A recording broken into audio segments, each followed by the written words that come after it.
Hi guys, and welcome to episode 12 of the Spfl RTG on FC25. And what we're doing for this episode is we are showing you the final 5 games of last weekend's Champs campaign to see how we did. In the end, as you can see, we still need to finish at this point in time anyway the Mo Salah and Danny Armstrong evolutions, but added to it is Graham Carey as well. So we are 5 for 5 going into the last 5 games. We managed to pull it back after being 2 and 3, going positive in the next 5 games to take it to 5 and 5. The question is, how will we do to finish? Can we go positive again, or will we end up negative? So as you can see, funnily enough, this guy has an Evo Diamande and Jack Butland in goals. It was quite a unique team, to be fair to him. However, unfortunately for him, we do end up taking the lead. Luis Palma on the ball here finds Alex Valle. Valle, lovely ball across, and Kyogo gets his trademark goal for the SPFL RTG to put us 1-0 up. On angles, picks out Luis Palma on the wing. Palma drives down the line, cuts back inside, beats the defender, gives it back to Engels, who plays a terrific first-time ball to Shankland. He tries to move the goalie across to cover it, and we finish it with Shankland. And that was enough for him. 2-0. Lovely start to the first final 5 games. And we jump into the next game on the RTG. And slightly stronger team. Not as creative, unfortunately, with some of the players that he was using as well, compared to the last guy. We come forward here with Shankland, try to find Kyogo, doesn't quite work out, but it falls straight to Tierney. We get the opening with Shankland, and he fires it into the back of the net to give us a 1-0 lead in the second of the final 5 games. He tries a power shot from range. It does get palmed out by the goalie. We look to clear it. It falls to Alex Morgan on the edge. He hits it. And unfortunately, it falls to Rodman. And Butland should be doing a lot better there, in my opinion. It is palmed into the back of the net with those rebound goals that we all love so much. Ball picked up by Kyogo. We try to find Tavernier with that pass. For some reason, he looked to find Cherny. He comes forward with DeMarco across, and surprisingly, Butland doesn't get to that first, and Alex Morgan puts it in the back of the net to make it 2-0. Not great from our standpoint, that's for sure. Again, we try and find Shanko in the pass. He intercepts. We do get a slice of luck, but again, we can't do anything with it. He plays the ball through to Rodman, power shot, and we are 3-1 down, just like that. Into the second half, trying to get back into the game here. Corner, Tavernier floats it in, heady clear. McGregor hits it. Good save from Mainan in goals. Another corner, delivered in, and Robin Proper does get us back into the game 3-2 with one of his trademark headers for the RTG. And in the 88th minute, we're pushing for the equaliser. Trying our best to win the ball. Somehow we don't come away with the ball there. Rodman outstrengths everybody. The player switching does us completely, and he gives it to Alex Morgan. And unfortunately, we lose the second game 4-2. Don't feel as though I deserved to lose that game with the way that it went, especially to give it up like that and some of the goals. But we find ourselves 1 win, 1 loss. Next, opponent of the RTG actually has the Robbie Keane SBC that at this point in time we were grinding. I'm not going to use Keane at the moment, it's just in the club for later on, but I'll address that in a future video. Speaking of Keane, he does put himself 1-0 up thanks to Robbie Keane. First time that we have not taken the lead in a game. We come forward with Kyogo. We probably could have cut it across, but out for a corner. Swung in, and this time, instead of Robin Proper scoring, Arnott Engels gets his head on it, and it puts us 1-1 in the game. This guy then comes forward, gives the ball to Graham Hansen on the wing, cuts it for Keane. Really good save from Butland, and then we just absolutely mess around with it instead of getting it cleared and rightfully concede their terrible, terrible goal to lose on our part. Bit of a wake-up call needed, I feel, at that point. Then he gets a throw in through for Robbie Keane, drives into the box, cuts it across, and easiest tap in, Kyogo style, you'll ever see. 3-1 down at this point, not looking good. We pick the ball up with Casemiro. Valle fires it forward. Shankland to Palma. 1-2 played in the end, and he picks out a lovely pass to Kyogo, who's never going to miss from there. 3-2, back in the game. Kyogo didn't really quite get past him there with the step overs and ball drags. He's coming forward with Lauren James. Again, similar to the Rodman situation in the last game, proper, unable to outstrength. And then Butland should be doing a lot better, I think, there, palming it out. But we do get chipped for 4-2. Kyogo tries an effort. Beat away. Then it comes to Palma out wide. Gives it to Shankland. Does well to open up the space. And we make it 4-3 overall. And then we do get back into the game completely. 4-4. Poor clearance to Palma after Shankland has his effort blocked, and Kyogo makes it 4 each. Into the second half now. We come forward looking to take the lead for the first time in the game. Czerny gives it back to Tavernier. Tavernier finds Palma in space. He gets the opening and he slams it into the back of the net. He's going to make no mistake from there. I did actually think, because I'd come back into the game, that he was pausing to leave, but he was pausing to make some changes instead. Palma, pass intercepted, looking for Czerny, and here he comes forward here, plays a great ball through for Hansen, and I mean, yes, it's a decent finish from him, but I think Butland should be getting to that ball before the strike is ever made. He does actually get the red card for that challenge, which I thought was pretty harsh. I can't remember if his player was on a booking beforehand, but red card. We do pick out Kyogo, who finishes lovely free kick routine there. And then straight from kickoff, we dispossess him, and then we score with Shankland, and that was enough for him at that point. Down to 10 men, 2 goals. We get the win to take us to 2 wins, 1 loss. We just need that one more win from the remaining 2 games now to finish positive for 2 weekends in a row. We come up against this guy with 2 frightening strikers for different reasons. Griezmann being the more nimble, finesse plus, and Haaland just being an absolute nuisance to deal with. We've been struggling defensively, strength-wise, against the likes of Alex Morgan and Rodman, so Haaland was most likely going to cause issues, but it is Griezmann who opens the scoring. 1-0 to my opponent here. Not great start. And then he pushes forward with his team.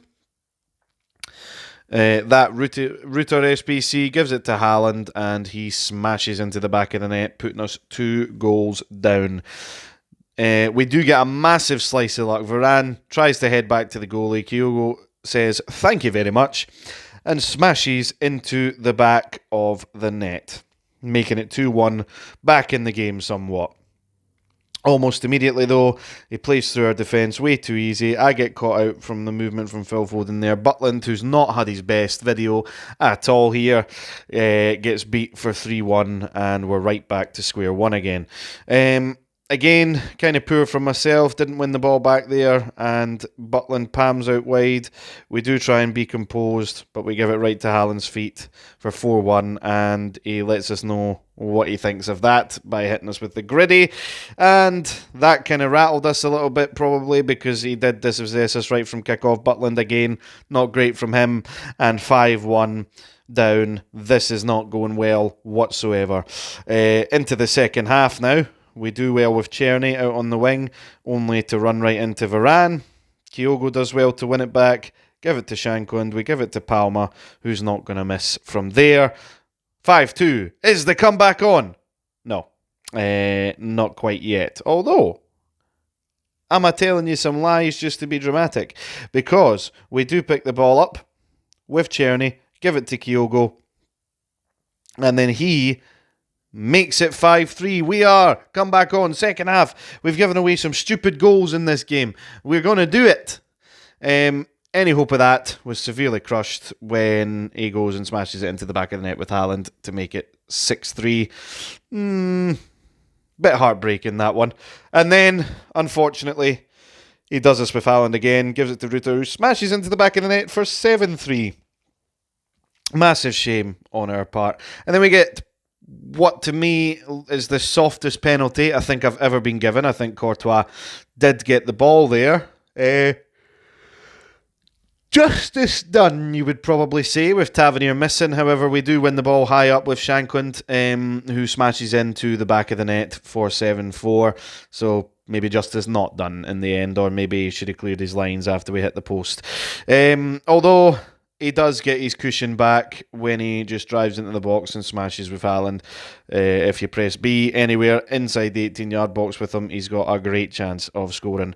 Not great for us. He then wins the ball back again.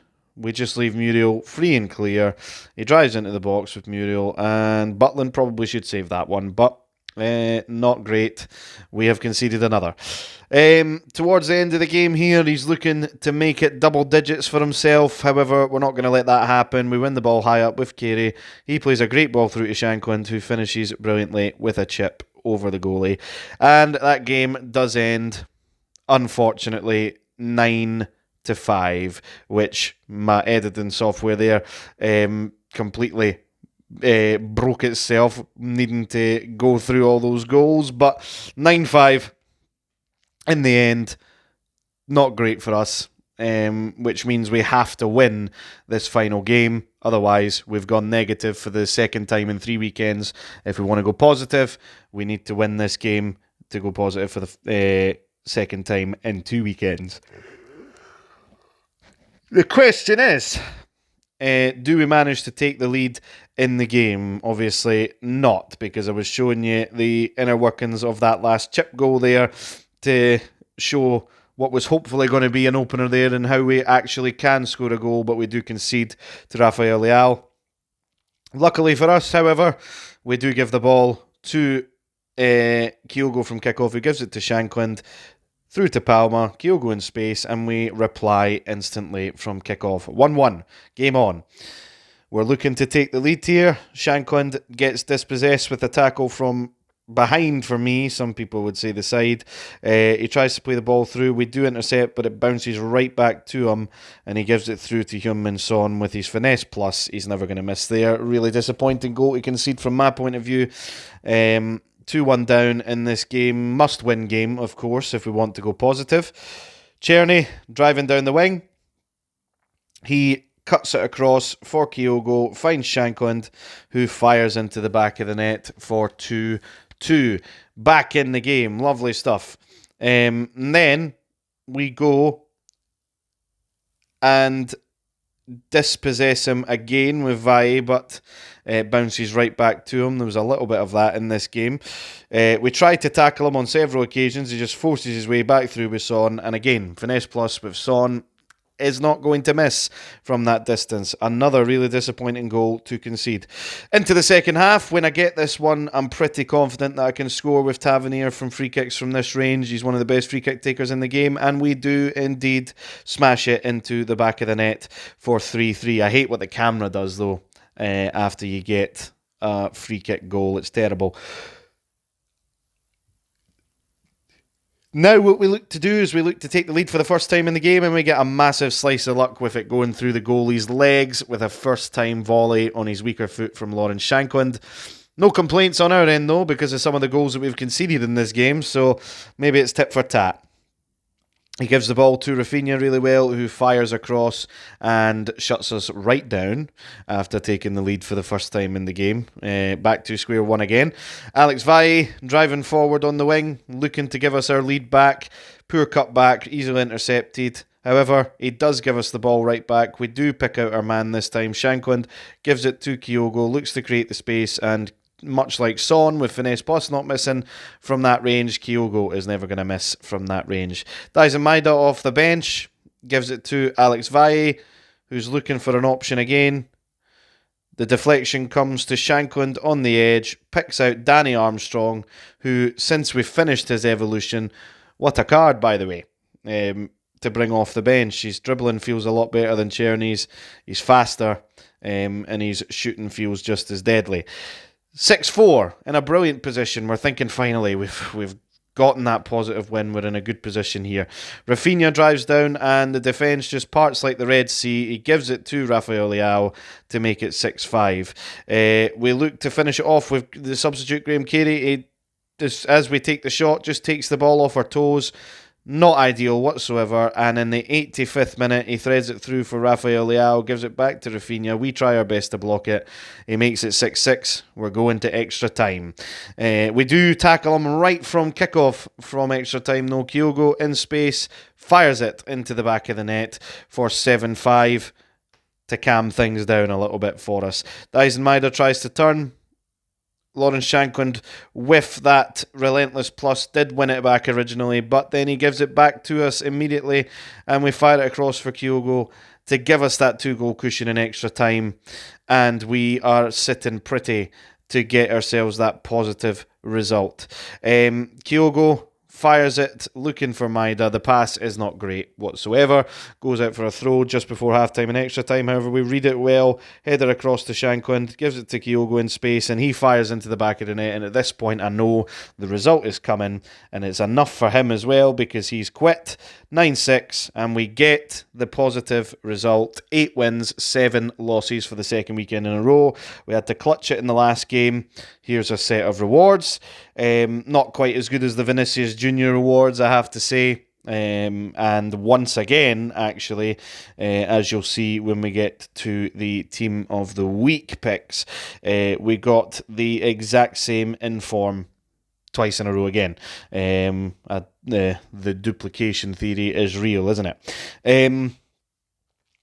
We do get some nice fodder to help towards the Robbie Keane SBC, which we are going to have completed by the next episode, which you'll see going up very soon on the channel. And there's a couple of differences in the starting 11, thanks, and subs, to be fair, thanks to completed evolutions as well. Our goal for next week, well, I say next week at the time of filming, this weekend's champs, is to finish positive once again. However, as I'm sure a lot of you viewing will know, EA decided it would be an excellent idea to give everybody a loan, basically Team of the Year stats, Mbappe and Hansen. So that positive result might have to be turned into a negative result, unfortunately, for the 4th weekend league overall. I am going to do, at the end of the year, an overall finish in the weekend league, if you like, to see how many wins and losses we ended up getting. Of course, I'll have to go back through and see how many finishes we got, which were positive and negative. While I feel as though the team is progressing, of course, with evolutions, you know, if they release cards like that, power curve wise, it's going to take a bit of time to be able to catch up. And that 11 and 4 target that we set for the goals looks like it may be further away if we keep going behind the power curve. However, if a centre-half evolution drops tonight, then we are going to be in a position where every single person, fingers crossed anyway, is above the rating of 80. There is some evolutions that I could have put proper in, but stats-wise, in terms of playstyle pluses, wasn't an ideal choice. More of a midfielder choice was the better option for that. So I'm waiting for one that suits a centre-half more.